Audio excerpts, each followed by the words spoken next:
നമസ്കാരം. കനത്ത മഴയിൽ പൂയംകുട്ടി മണികണ്ഠൻചാൽ ചപ്പാത്ത് വെള്ളത്തിനടിയിലായി. ഇതോടെ ഇവിടുത്തെ ജനവാസ മേഖലകൾ പുറം ലോകത്തു നിന്നും ഒറ്റപ്പെട്ട സ്ഥിതിയാണ് നിലവിലുള്ളത്.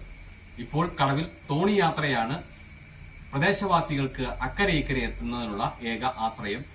ചപ്പാത്ത് മുങ്ങിയതോടെ മണികണ്ഠൻചാൽ വെള്ളാരംകുത്ത് മേഖലകളിലെ ജനജീവിതം ദുസ്സഹമായി. കഴിഞ്ഞ ദിവസങ്ങളിലെ കനത്ത മഴയെ തുടർന്ന് പെരിയാറിന്റെ കൈവഴിയായ പൂയംകുട്ടി പുഴയിൽ ജലനിരപ്പ് ഉയർന്നതാണ് ചപ്പാത്ത് വെള്ളത്തിനടിയിലാവാൻ കാരണം. കാലവർഷം ശക്തി പ്രാപിക്കുമ്പോൾ ചപ്പാത്ത് പാലം മുങ്ങുന്നത് പതിവാണ്. ഇതോടെ പ്രദേശവാസികൾക്ക് അക്കരെ ഇക്കരെ എത്താൻ വള്ളങ്ങൾ മാത്രമാണ് ആശ്രയം. കുത്തൊഴുക്കുള്ള പുഴയിലെ തോണിയാത്ര ഏറെ ഭീതിജനകമാണ്.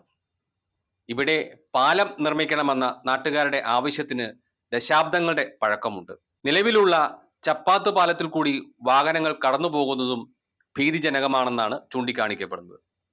കുത്തൊഴുക്കിൽ വൻ മരങ്ങൾ ഈ ചപ്പാത്തിൽ വന്നിടിച്ച് പാലത്തിന് ബലക്ഷയം ഉണ്ടായിട്ടുണ്ടെന്നും ഈ ബലക്ഷയമുള്ള പാലത്തിലൂടെയാണ് വലിയ ബസ്സുകൾ ഉൾപ്പെടെയുള്ള വാഹനങ്ങൾ കടന്നു പോകുന്നതെന്നുമാണ് നാട്ടുകാർ ചൂണ്ടിക്കാണിക്കുന്നത്. ഇക്കാര്യത്തിൽ സർക്കാരിന്റെ ഭാഗത്തുനിന്നും അടിയന്തര ഇടപെടൽ ഉണ്ടാവണമെന്ന് നാട്ടുകാർ ആവശ്യപ്പെടുന്നു. M4 മലയാളം, കോതമംഗലം.